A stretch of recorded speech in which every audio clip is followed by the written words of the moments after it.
These are our ministers and permanent secretaries at the front bench, representing the various ministries and answering the questions that matter to us. Join the conversation. This is the front bench. Good evening once again, ladies and gentlemen. Thank you so much for keeping it UBC TV. We are coming to you live on YouTube, our X handle at UBC TV Uganda, but also on our different radio stations. So wherever you are watching and listening in from, you are equally doing a very, very good job, because the issue we are discussing tonight is very key and very pertinent. Luweero Rwenzori rising from recovery to economic transformation. We did put out a poll question on our X handle. Is the government doing enough to ensure inclusive growth in Luweero and Rwenzori? And what we did post is progress but too slow. No impact is minimal. Yes, clearly visible. Go there and vote. But so far, those who have voted, progress is there but too slow is at 43%. No, the impact is minimal, that is at 40%. And then lastly, yes, clearly visible, that is at 18%. Honorable Minister, allow me also say this. Chibuka Sula still on the X handle did say that the ministry has been visible, especially under the reign of Honorable Alice Kaboyo. Veterans have received Kasimo, house constructions, schools have been supported with classrooms, construction, and others with iron sheets. The meager resources allocated to it limits its performance. That is Sula Chibuka did comment on that poll question. Honorable Minister, allow me start with you. You do run a very, very serious and big ministry. I did understand that Luweero, Rwenzori, and Busoga affairs.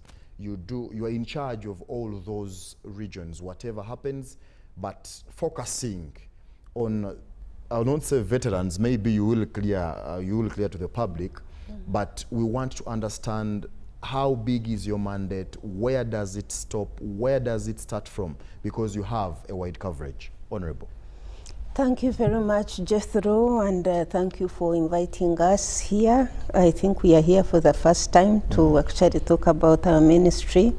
Luweero Triangle and Rwenzori is mandated to coordinate and monitor implementation of government policies, establish gaps in service delivery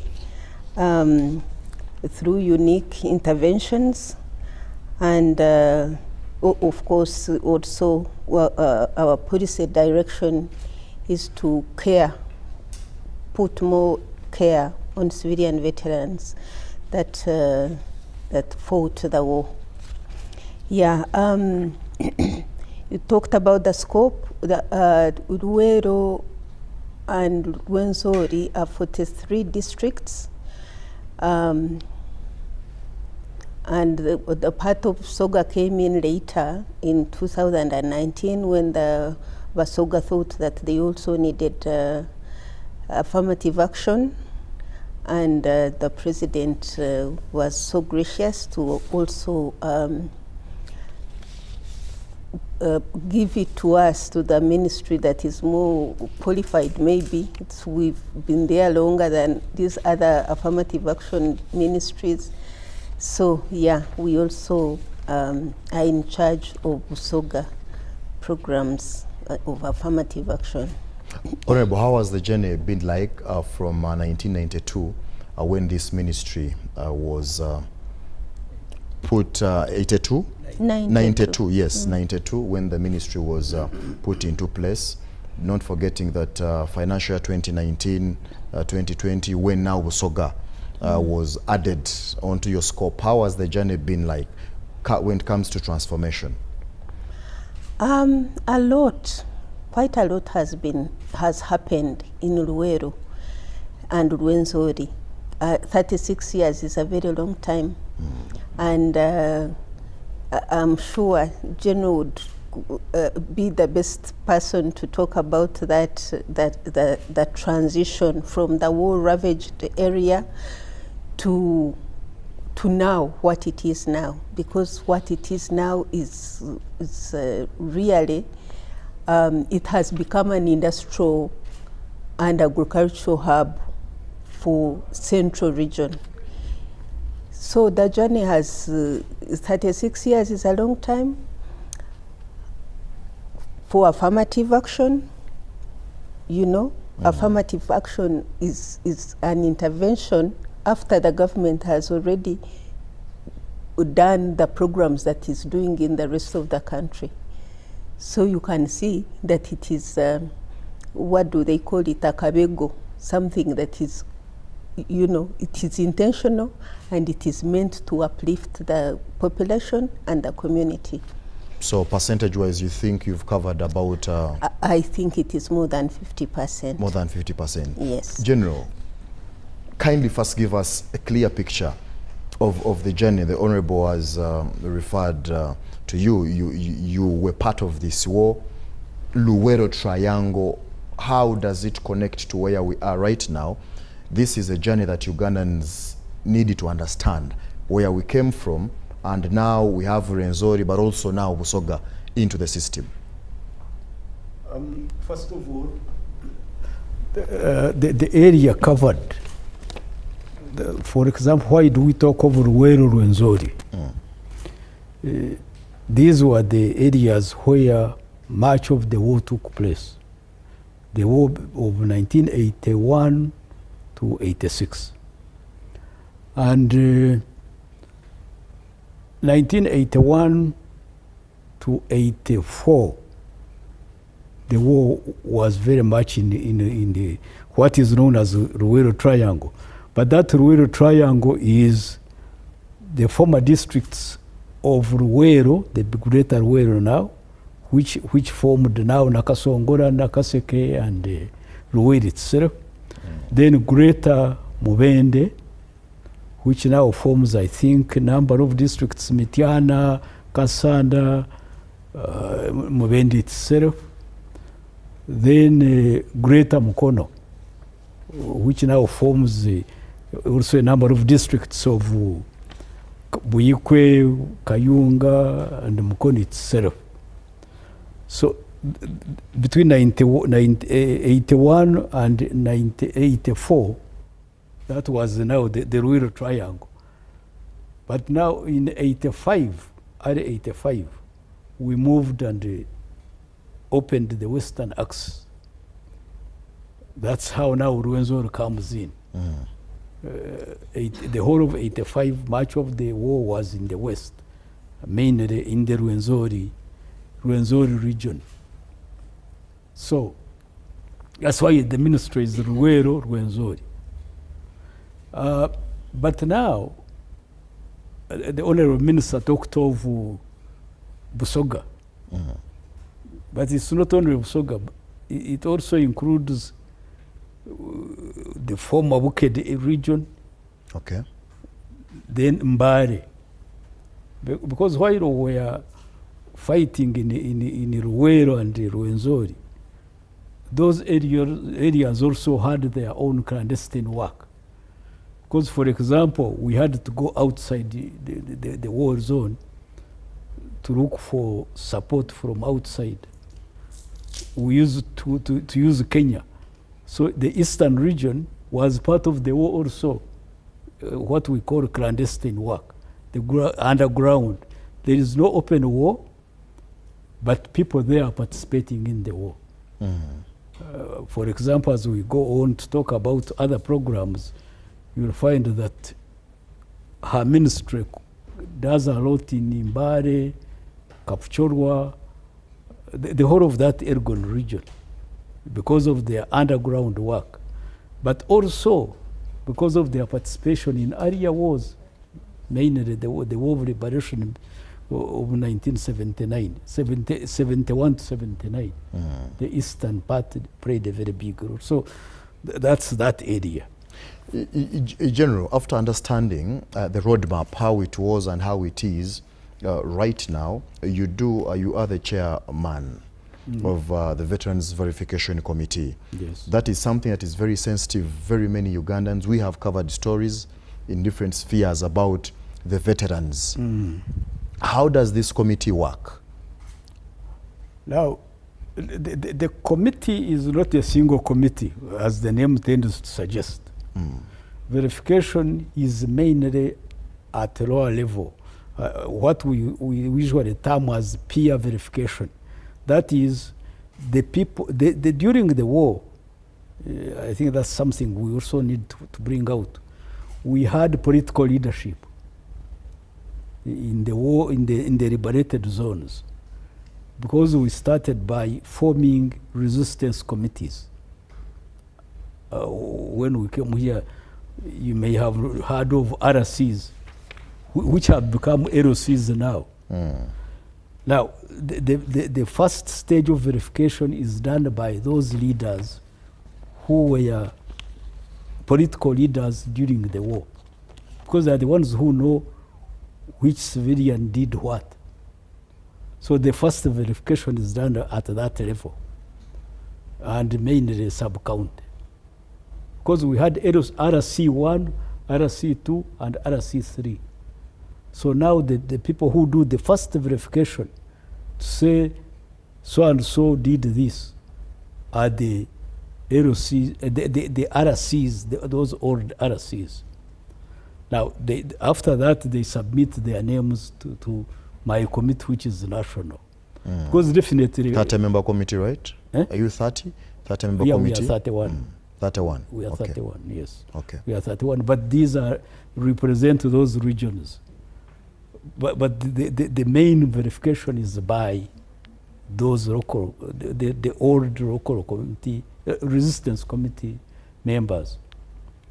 Now, when they bring it at our level, with us, we really change little, because much of it, the representatives come with their, for example, let me say, Luweero, which has about 13 sub-counties, 13 or 15.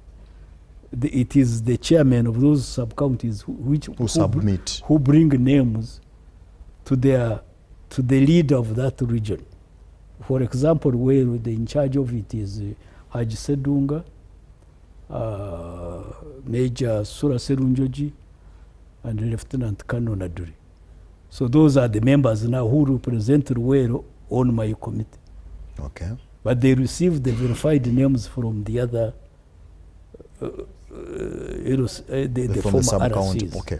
Yes. Now, after verification, General, this issue of Kasim or the ex gratia, how does it come on board? Because it is something that has brought about a lot of contention. How it comes on board? Yes, the issue of Kasimo. Who are these beneficiaries of now this Kasimo? We've understood how you verify your people. Now they have to receive the Kasimo, the ex gratia now. These people are put in, they are graded. In? There are those who were leaders, as I've already said. The political leaders you talked about. The political leaders who were members. Each committee had 9 members. So those are the first ones. I would say they are the cream of the fighters now. These get 5 million. Okay, the cream. Yes. Okay. The former RCs, the former militia, those who supplied us food in a big manner, the exemplary performance, who were not leaders, but say supported the war in a big manner, in a big way, like supplying food in a big quantity. Then those who gave us forests where our camps were based. So all those fall in that group of getting 5 million. Now, the rest of the people who supported in one way or another get 1.5. Okay. From 5 million to 1.5. Yes. How often does it come? Is it once in a while? Is it monthly? No, it comes quarterly. So if I received in this quarter, I can as well receive in the same quarter? No. It is a once for it's a one-off. One-off.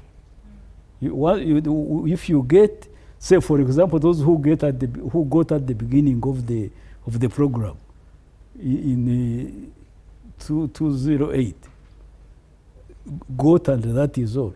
And actually, those are some of the people now who complain. That the government has forgotten about us. Yes, because 10 years down the road, 15 years, they have forgotten that money. So you get it once. Yes. But what I was talking of quarterly is that it is released by government every quarter. And a new set of people gets. There is no repeat. Commissioner, you've had the digest of the Honourable Minister and the General. How does your office come into in line with whatever is being done, not forgetting that we have now Omuntu wa Wansi, that wananchi who is not a veteran, but they have to as well get something out of the economic transformation that we are preaching right now? Thank you. As Luweero, we do development program, and for us, we are doing affirmative action. When we are doing affirmative action, it's not that we are trying to replace what the sector ministries are doing. No. But we come in and try to find out the gap that is existing within that particular area. And if we find that it does not fall already, it's not being planned by the sector ministry, then we come in to fill that particular gap at that particular time. For example, we have some schools what we call of historical significance. Those are schools that, for example, were used for camping, schools that were used where the bases were. And now you find that in the particular, the buildings are not okay, and yet the ministry has not yet planned to reach it. Because, you know, we operate with what we call resource constraint. So if the government has not reached that school and we feel that we have some money, then we are duty bound, we select it, we see it, and we see how we can support it, and with, let's say, classroom block in that area. But also, we also try to support what we call household income enhancement of these, especially our vulnerable members of the communities who are, let's say, the veterans. And in this particular case, through our interactions with them, if we find some family that has not yet already gotten, let's say, PDM or couldn't qualify for PDM, or it is not doing well in one way or another, we profile them, support them, help them to organize themselves, and help them to get some grants that can help them to uplift their standard of living. Of course, we do all this in relation to what the government strategy is, targeting the 4-acre model, targeting some areas where we need to improve areas of financial, of economic well-being. So all in all is, can we support the 4-acre model where we can, where they said somebody is not accessing PDM, we come in there. And specifically when we are doing that one, we are targeting those particular members of our core group, the civilian veterans, but we also, not only them, those who fought at that time, but their children and grandchildren, because most of them now are old, and they are being cared for by their own children or grandchildren. So it doesn't necessarily mean that we only target the civilian veterans, no. We target that community in which they are in, whether they are their children or grandchildren. So for us, as far as we are concerned, is to see how do we come to those people. And in doing that one, we approach them using the local government structures. We don't go in straight and move from here and go to the area. Even when we have already identified them, we work with the districts, particularly the sub-county community development officers. They are the ones who are on the ground. They are the ones who know their people better. So once we get them, we work with the CDOs at the lower level, identify these groups, assess their needs, and once that need is approved, it comes through the structure of the local governments. Once it comes up, it is submitted to our office. We also again go back and confirm to make sure that whatever is being said in the documents is actual on the ground. So once we go back and ensure that we have everything is okay, then we release the funds to the district through the CAO, the Chief Administrative Officer. He's the local CEO of the district. So from there, the funds will follow the government structures until they reach this person at the lower level.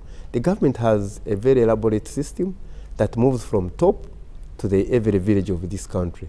So we work straight through that system to the lower level.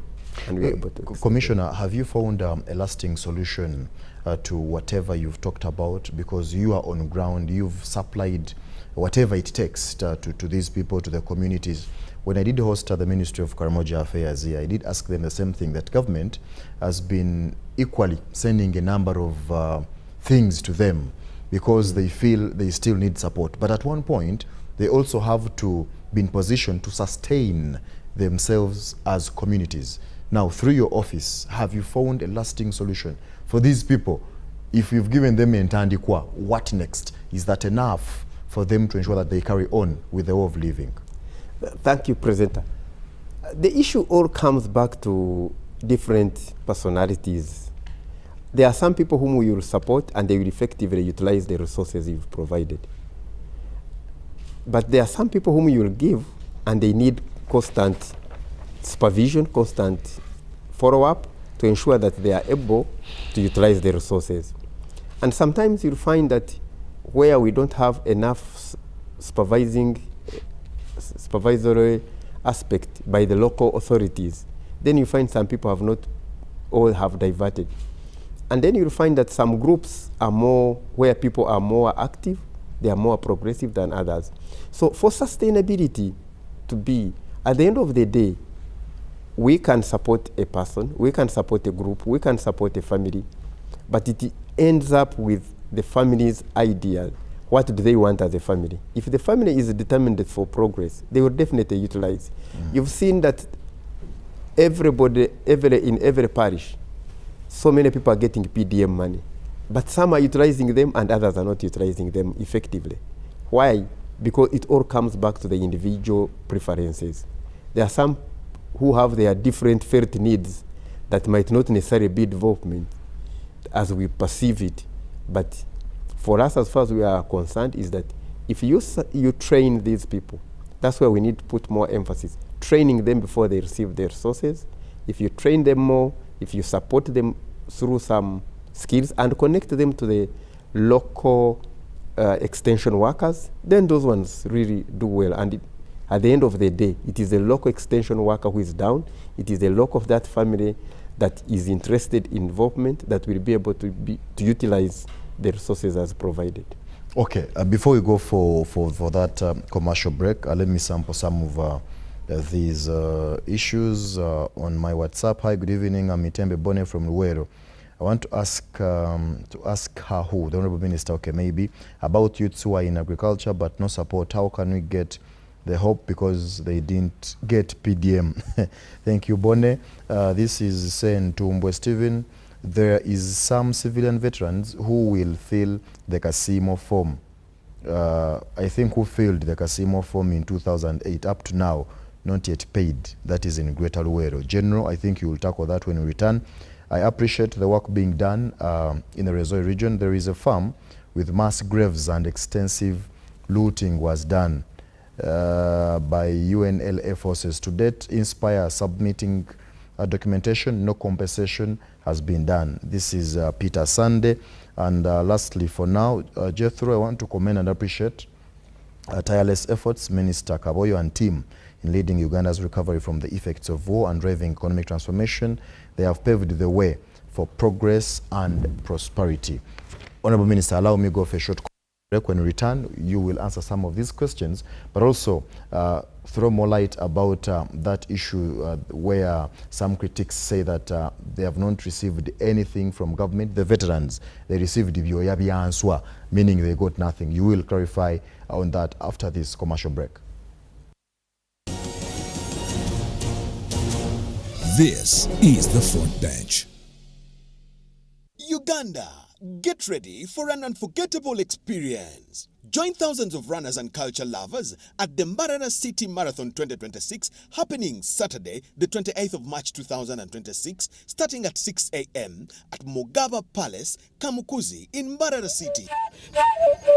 This year's theme proudly celebrates the biggest culture and heritage of the long-horned cattle in the land of honey and milk, a symbol of identity, pride, and tradition in Uganda.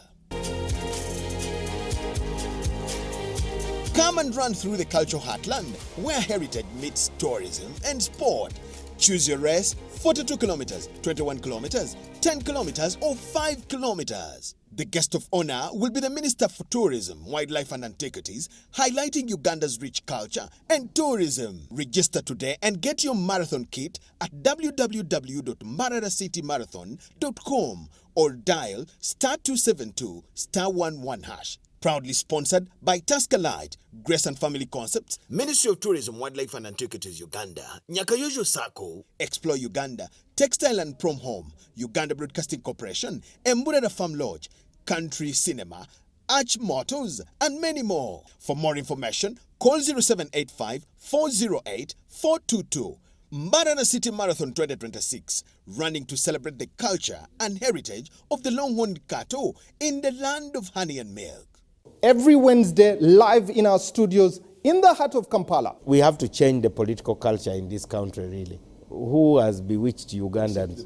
I want to assure you, as government, we shall do whatever it takes to ensure that Ugandans are safe. We have conversations that have analysis, explanation. This law society, this union of theirs, because they want a job everywhere, they want to be this, they want to be that, they want... No. We know it's a union. You cannot be making a road, bitumen grade 1, in Congo for 5 billion.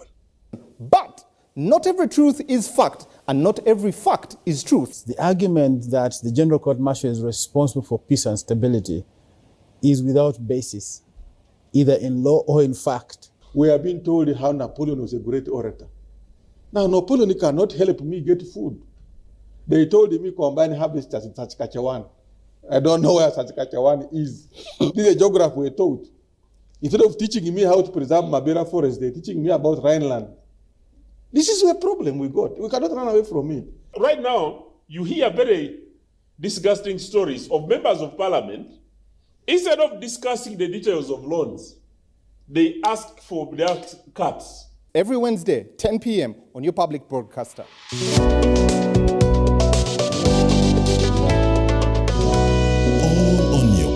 Broadcaster, UBC, inspiring Uganda. This is the front bench. This is the front bench. Those who are still sending in your questions, feedback, comments, thank you so much. There are quite many. We shall see if we shall get some really ample time to answer some of those. Honorable Minister, before we went for that break, there are some questions you'll answer, but maybe before those questions, you clear the air about some critics who come out and say that they have gotten nothing from the NRM government. These are veterans. They are saying they received the and yet you are saying these people have gotten something. It is very important, Jethro, to address such perceptions directly. It is not only inaccurate to say that Luweero Rwenzori got Byanswa, it is also very unfair to the government intentionally trying to develop that area, like you heard from General Simwe here. This ministry was formed in 1992. That was actually after a lot has recovery and a lot had been done already by government. From 1986, government started giving relief and started rehabilitating that place from 1986. But this ministry was formed in 1992 after a couple of years, but it was for affirmative action. And for the people who sacrificed their lives and sacrificed for this liberation, and you say that they got Byoyabianswa, it is very, very unfortunate. So if they have not, if they say it out of ignorance, we are here to educate you. I can tell you that Luweero especially the sub-region, boasts of about 400 plus industries, small, medium, and large. You have seen what, I don't know whether you guys have been to Kapeka Industrial Park. We are talking about 50 plus industries of different types. In Luweero itself, we are talking about so many, and many more are coming, because the proximity to the city center is great. The roads that are going to crisscross that area, you remember in 1986, I think we only had that road going to Gulu. That the tarmac was also not so good. But now we have Matuga, Kapeka being tarmacked right now, second round.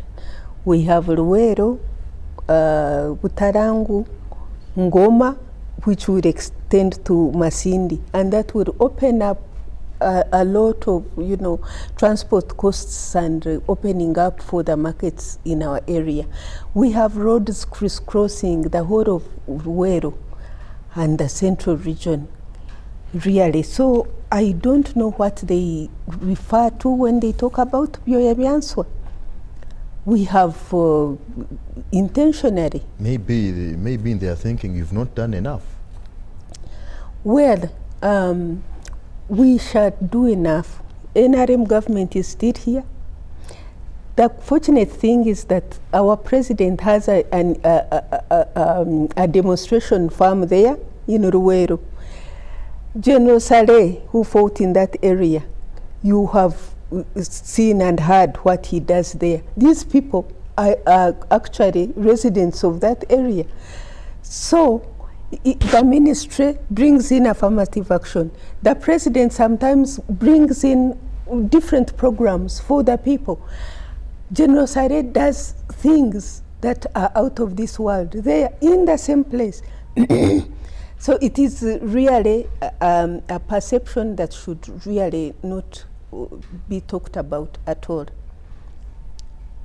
I want to educate those people. I am here in Luweero. For as long as I'm still there, I'm willing to take people around. Those who think that we are not doing enough, you can come and we take you around, show you what you don't know, and probably if there is any input that you want to put in, we are willing to listen to you. Okay. Yeah. Bonnie Itembe from Luweero. Bonnie talked about PDM money and receiving money. These are. Yeah, I wanted to talk about the programs that we have in our office. Okay. In our office, we have something called micro project. We used to have PCAs, parish community associations, but now that money went to support the PDM. But it actually started in our office, and we used to give money to these communities. Same place, Luweero and these other ministries. So my predecessor is the one who started that project, and it was doing very well. That's why it now turned into PDM, but we can serve Bonnie with micro projects. And I tell these young people of Luweero, and especially the civilian veteran families, their children and grandchildren, come and we guide you on how to get a micro project. It is a little money, but we can supervise you to make sure that it does something. If 1 million can do so much, we can do quite a lot with Bonnie. Please, Bonnie, you are welcome to our office and to study our micro project and other programs that we have. Okay. Yes. General, there were some questions that are directly under your office. Yes. Yes. Maybe I would also start by getting back to the answer. It's okay. Yes, because I think there are two problems. Number one is that people tend not to separate what is for the public and what is for the individuals. And in most cases, what I have found is that people tend to think that something that is done for everybody, for the public, like the roads the minister has been talking about, one will not look at that as being done where he is not benefiting as an individual. So when you talk of roads, one will say, do we eat roads? Are we going to eat stomach? So that is number one. A lot has been done for the good of the public. For example, if you go to schools and you look at how many classrooms have been added to what was there in '86, so many new classrooms, tens of thousands of of new classrooms have been added. But the individual who is asking may not look at that as development, as useful to him as an individual. Then the other one, at times, what I have discovered... The one of 2008? The one who said of 2008? No, I'm getting to that one, but okay. I still wanted to finish the other, the answer. Okay. You find that at times people who complain, when you ask him where he is in Luweero, you find he's not from that very place. That's another issue. Now, the 2008, it may be true that some people who filled forms have not been paid. During the month of September, October last year, I moved around. I found this. As I said, the first verification is done by the local leaders. And I found it in about 4 sub-counties, mainly in Luweero and Nakaseke, where those leaders did not submit the forms. Actually, these forms have just been brought after my visit. They came in recently, so those leaders had kept them for whatever reason, I don't know. But it is true that there are some. But as we talk now, most of the other areas, people who filled forms in 2008 have been paid. It is mainly, I found it in Nakaseke and Luweero. I will not mention the sub-counties, but those leaders had kept the forms. One of them actually had died near Afande Sare's place. The one you built a house for.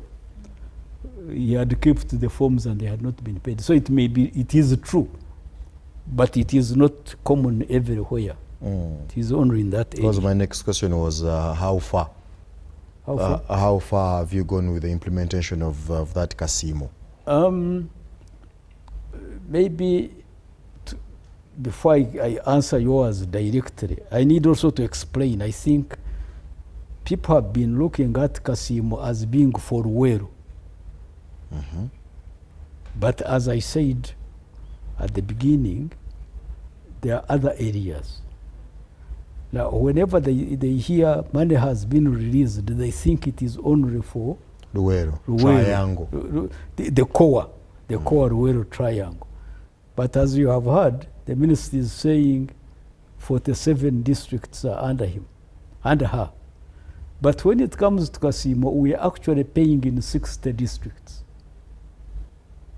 Because we pay in the north, where there was a group of Fronasa.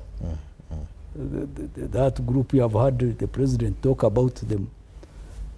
People who were in Awere, in this other place near Sudan. So you find we are paying in Lango, we are paying partly in Teso for Fronasa. So the extent, I would say we have really paid a big number, because as we talk now, we have paid over 80,000 people. But when we talk of 80, people think the 80 have come from Luweero, but they have come from the 60 districts I'm talking about. The disgruntled voices we do hear, General, about the delayment of paying this Kasimo we are talking about. Yes. The disgruntled voices that we do hear. That we delay? Yes. No, is there a time frame when people have to receive this? Time frame would have been there, and we had actually planned for it. But now, the other problem is that as we started paying, new groups are brought on board. Like, for example, when we were paying the NRA veterans, we were paying the FRONASA, FEDEMO, and UFM. Now, as we were moving on, then came the Rakwena victims. They were also brought on board in Usoga, mainly Usoga, in the were they 8 districts? The old Kamuri, Iganga, they are now also, they came on board. And just at the end of last year, we are adding Luweero Rwenzori. So the time frame is being affected by new groups which are coming on. And I anticipate the West Nile Front of Fund General Ari, Moses Ari, is coming on board, because they have also put in their request that they should be paid, because they contributed to the liberation of this country. So the time frame has been affected by those new groups which come in as we plan to end. Okay. Yes. Honorable, back to you before I bring in the commissioner. We do have the young people who didn't witness this war. How are you ensuring that they are also part of this transformation? Because when they hear you talking about veterans, they may think they're left out. Is there something separate, something different to accommodate them into the system? Thank you very much, Jethro. Young people are, you know, we have programs of government that target young people. UPE, USE, this youth livelihood. Yes. These are programs of government. Well, now we have PDM. These are programs of government that have been going on. In fact, the president, in his campaign, the recent campaigns that we have just gone through, he emphasized the issue of children going to school, free education for UPE and USE. And he actually promised that he was going to abolish school fees. So these are areas where the young people are being targeted specifically. But again, in affirmative action, I have told you about the programs that we have in the office. These target them directly, whether out of school or in school. We can guide them on how to get money, and of course we have skilling centers. We are actually requesting government to give us a skilling center in Luweero, because Kayunga is very far and they take a few numbers from each district. So that we have that leverage, we have that opportunity to ask government, because we are doing affirmative action. So, and young people, especially the children of veterans, we have tried to organize them. We cater for them directly.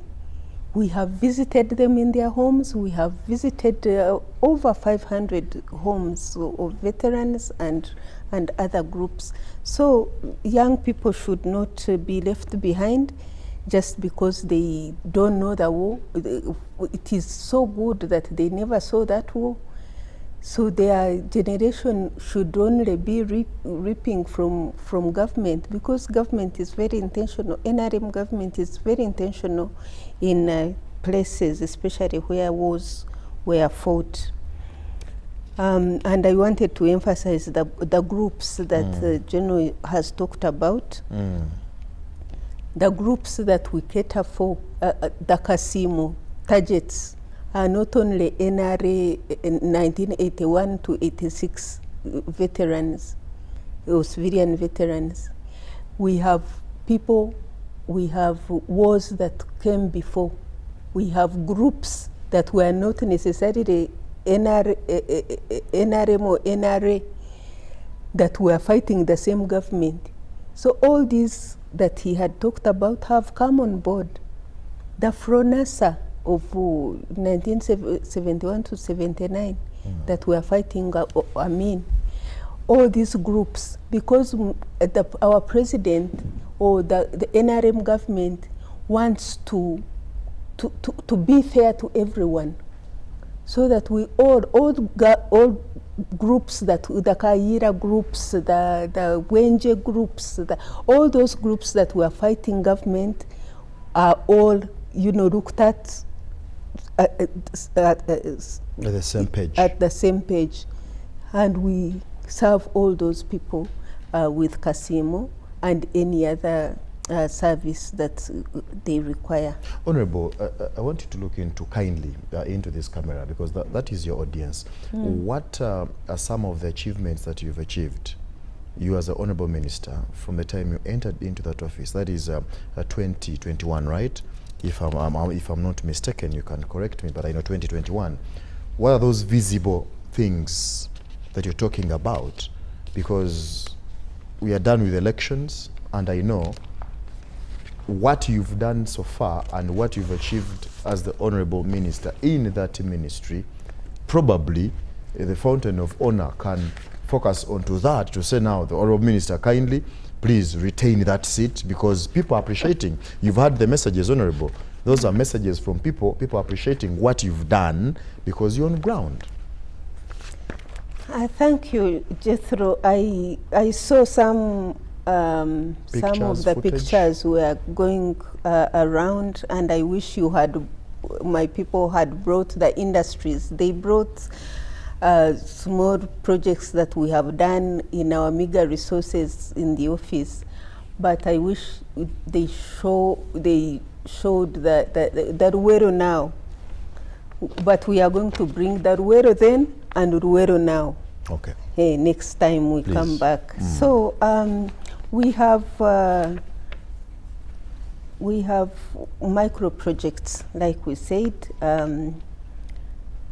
and parish community associations.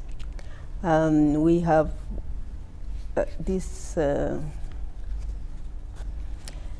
we have benefited about 37 districts with micro projects, about 517 homes, and we have spent about 6 billion. This is which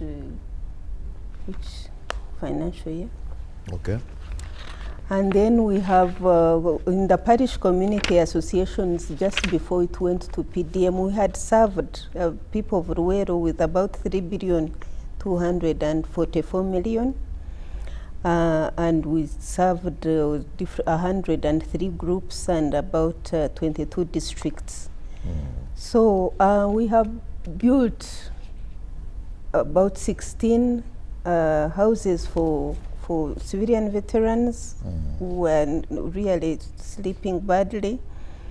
And these are in districts of Wakiso, Luweero, Nakaseke, Isinjiro, Mbarara, and Kabarore. And this, we don't only target the civilian veterans of 81, 86. We look at even the past, during Amin's time, those past interventions of people who actually, sacrificed their lives for that. Affirmative schools, we have supported schools a lot. We have supported schools, built classroom blocks in Nakaseke, Luweero, Kasese, Bunyangabu, Buvuma, and Wakiso. But in Busoga as well, I can, in the financial year 22-23, we supported about 117 beneficiaries. Okay. 23-24, we supported 167 beneficiaries. 24-25, all the schools that had, some schools that had asbestos, we targeted those schools that had asbestos roofs, and we contributed about 12,000. Okay. Thank you, Honorable Commissioner. I want to bring you in. You did talk about the kind of support that you're giving to these people. How do you ensure that it really gets to those vulnerable ones that have to receive, but not only those who really clearly to speak out loud and say, no, as Jethro, I've not done this? Because we've seen those instances where Jethro comes out and says, no, I didn't do this, then tomorrow you see the office doing something for them. Okay. Thank you. Whatever we plan, we don't plan from center. We go down on the ground. And the reason we do that is because as government, for us we are at the center, but government has structures. And one of the major structure, we have our local governments. They are our partners. We sign memorandum of understanding with them. And when it is about anything we do it in the district. They are on the ground. So we are intentional. We plan and implement through local government, because they are the governments that are on the ground. And one thing we begin with, we ensure that whatever is to be done, it is bottom up, not up down. Even when we are doing regular monitoring, or whether technical or political, and we find there is a need, and we identify a need. If a need is identified even by us, because also the minister, through her normal monitoring, she can find a need in a particular homestead. Even when we find them there, we organize them. But once we organize them, the first thing is to coordinate with the local government. We work with the district cow, with the CDO. We make sure we say, this family has this challenge, can you help them to be organized? And that's where we begin. And from that, from down, it will come up. And in that process, the free riders will be removed. Because people in the people who are at the lower level exactly know who is deserving and who is not deserving. So that one helps us to sieve at that point. But also, even whatever form that comes up, even when the districts have identified and brought a need to us, we don't just approve and release. No. We send a team again from here to do a due diligence. We are intentional, and in this particular, we do assessing of needs. Once we have assessed the need, we continue to determine what needs to be done, and what is the person who is going to benefit, what are they going to contribute. Because we also want some people to contribute some aspect. So, Commissioner, where do these disgruntled voices that we talked about come from? Because you talked about the planning, which you do, and the system that is in place. Yes. So where are these voices coming from, saying that I'm forgotten, I didn't receive this, I didn't do that? Thank you. It is all about resources. The resource constraint determine how many people you can afford. And remember, we are doing affirmative action. When you do affirmative action, you are not here to do each and everything. You are trying to help that person who is below the line, and you want to hold his hand and pull them a bit up. But there are some ministries and departments that they are determined to do that. We do affirmative actions because in these particular areas, ministries, there are people, because of the resource constraints, sometimes they are not covering the entire area. And because when we go in also, we are trying to bridge that gap. Can we also, if we pull the few we can, it's because of the resource constraint. Okay. Let me read some of these questions for the viewer who is actually watching us right now. Good evening, our beloved leaders. We young Ugandans are proud of you. General, my father, Wanwakelo Samuel from Bukede, is one of the veterans who joined the army in 1985, and I think fought Kony up to 1997. When he shot in action, I think was shot in action for fighting LRA, so he was discharged. Since then, he has been moving from office to office in pursuit of his benefits, but all in vain. What should he do to get his package? This is Okello David. Thank you, Okello. Your message is gotten. We've been waiting for our Kasimo of Lakwena in Busoga, which was promised to be given to us, but up to now, we have not gotten it. Okay, I think, General, that is also yours. This is Mwinganiza Stephen from Rwenzori, Kabarole. I'm the son of one of the veterans, but a lot of corruption is observed in our area because we've ever benefited from the program once, 2008. Ever since their father passed on in 2002, they've tried to access different offices in the area, but no help has been given. Hey, General, these things are all yours. The retired Captain Chitaka Mayanja in Chiboga says, I'm glad to have seen my old comrade, General Jacob. My issue is only requesting for agro-industries in Chiboga, as this district, its main activity is in agriculture. Thank you, retired Captain. Okay. Good evening. This is Kankunda Abra, a law student. Okay. How do you respond to critics who say Uganda's economic growth hasn't translated into improved living standards for many citizens? What specific policies or strategies will drive Uganda's economic transformation, given its history of relying heavily on aid and primary commodities? I will sample more too. This is, your name is not there. Okay, thanks for the program. This is Matov Kayaya Farouk. Thanks for the program and thanks for hosting the minister. We as Africa Kwetu Fuel Economy participants take this opportunity to thank the Minister of Luweero for his supporting them annually whenever Honorable Kaboyo and your entire office, someone is appreciating. Okay. Lastly, I am a beneficiary of the late veteran and even got a medal of Luweero Triangle in 2023. I come from Bushenyi, but I've failed to get the benefits of the fallen veteran. I have submitted every detail.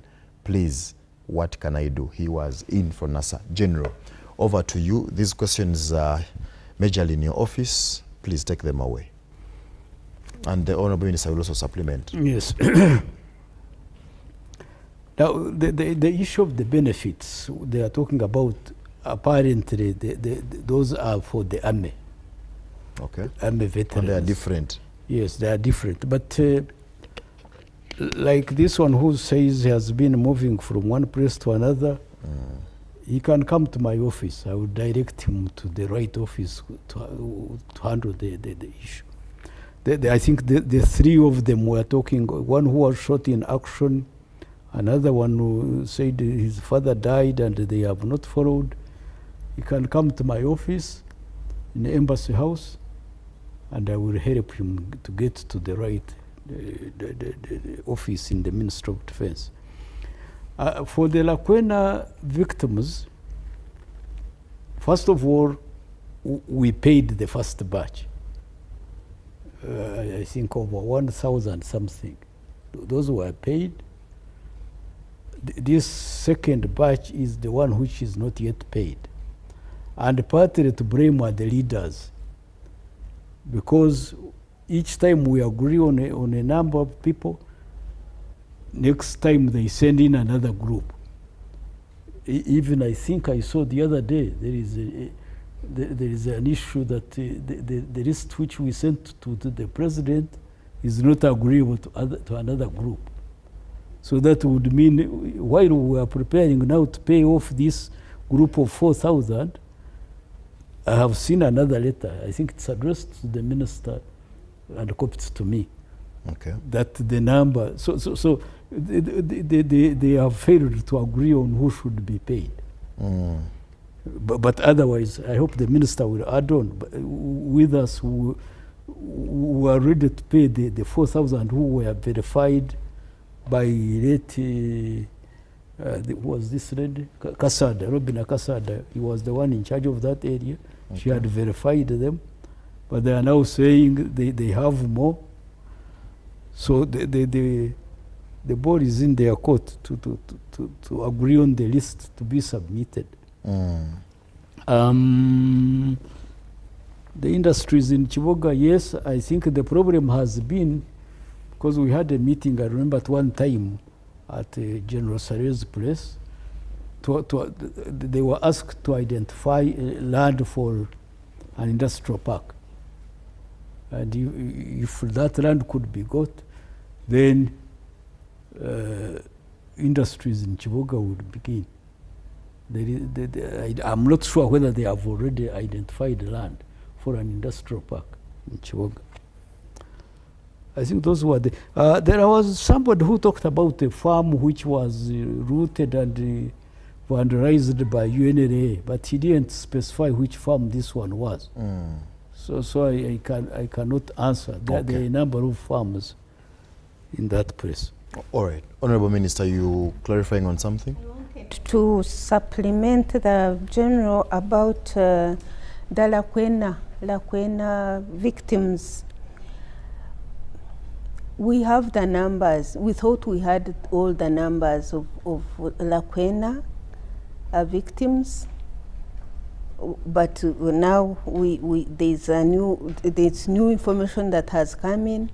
But we had asked the government to give us all the money because we didn't want to treat this issue like we have treated Kasimo, which has really not worked very well. It started in 2008. We are still getting new people, and people are asking for forms and so on. Now that we had the numbers, the actual numbers of these people, we wanted government to give us all the money and we pay them once and for all. And I have explained that to them, but I don't know why. And government, well, we are promised that we shall get all the money of Lakwena, of Rwenzori. We shall get a lump sum and pay them all and close that chapter, instead of going years and years, you know, people complaining. Those who got first now want to get again. Those issues, we didn't want to spread that issue like we did the ex gratia of NRA 81, 86. That is the explanation now. We want to get all the money of Lakwena and Rwenzori and pay them once and for all and close that chapter, so that people, instead of, you know, this money also, it is not much, but it makes people just wait. We don't want you to wait because government has programs for you all the time. So get that money and use it. But before you get it, there's money. Government has money that there's PDM, there are other livelihood programs that are there in government. So last time I had a meeting with the people of Lakwena, you misunderstood me and you took it to another level, which I didn't like very much because you told a lot of lies. Especially your chairman, that Iguru man, it's called Iguru. That it was a lie. What you went and wrote about was not true. Okay, Honorable, your point is gotten. Allow me, Honorable, kindly. I have one question that I want to ask the General as he gives his last remarks, because we are winding up. Then I'll go to the Commissioner, and Honorable Minister, you will close the entire thing. General, I do understand you have a few challenges you're facing when you're vetting these, you're verifying the veterans. What are some of those challenges? What plans do you have for them? But also, your last message for your veterans, especially those who have not yet been paid? General, in about 2 minutes, please. I've said much about the casino. Okay. I think the challenges now we are facing are, as I said, new groups which come in as we plan to close. Another batch comes. Another batch comes. That's a major challenge. The second challenge is of pretenders. We are getting many people who will start telling you stories. My father did this.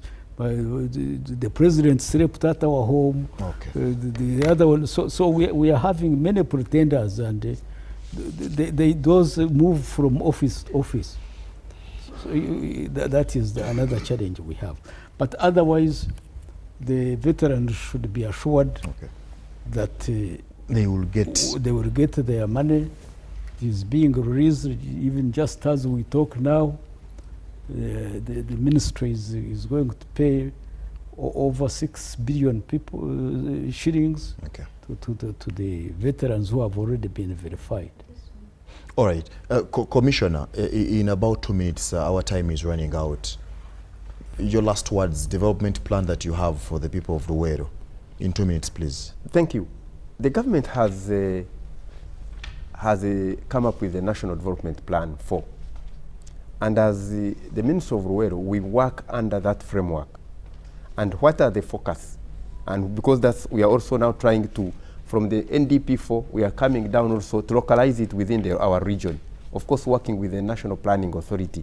And for us, we are trying to anchor on agro-industrialization, to anchor it and see how do we, because our area is mainly an agricultural area, and we feel that we need to work more into that space of agro-industrialization.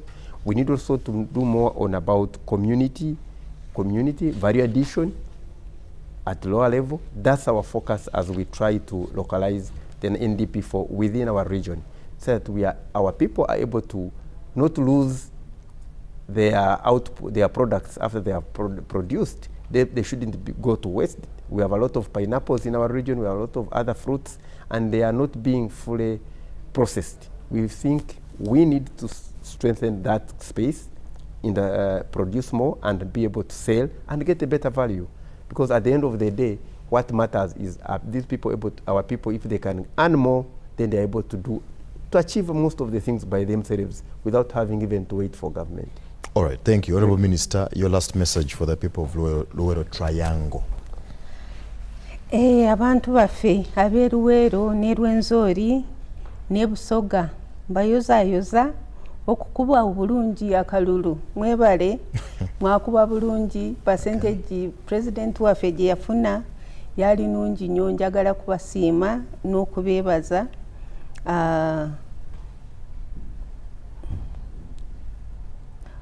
Era omukwano gwaddamu bulungi mu area zaffe okusinga nga Nakaseke. Mukwano mwaguza bulungi nnyo, njagala kubeebaza.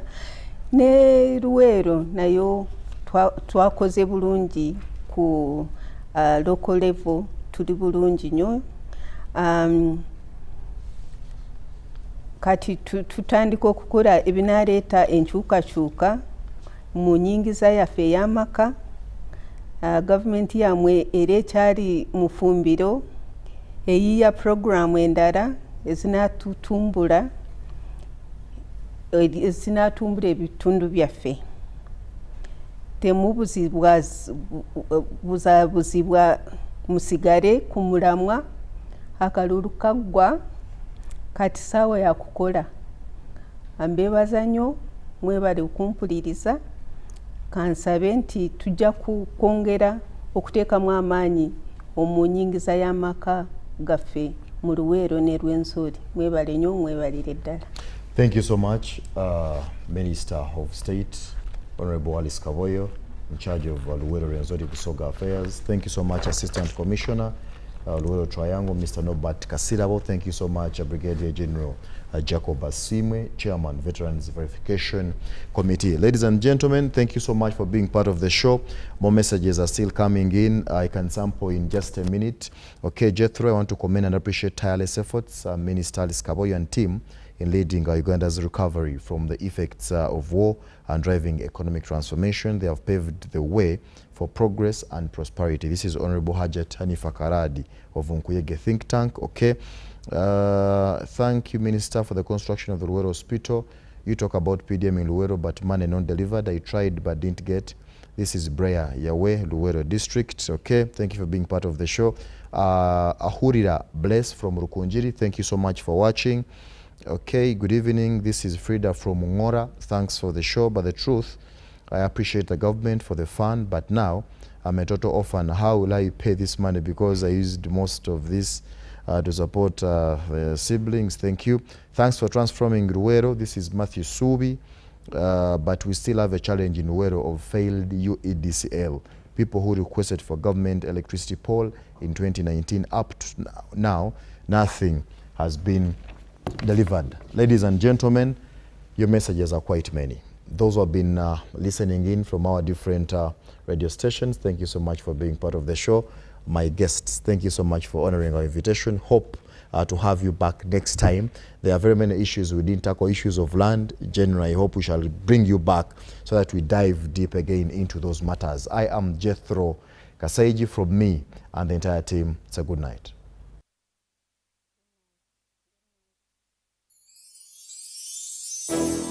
Oh, Uganda, may God uphold thee. We lay our future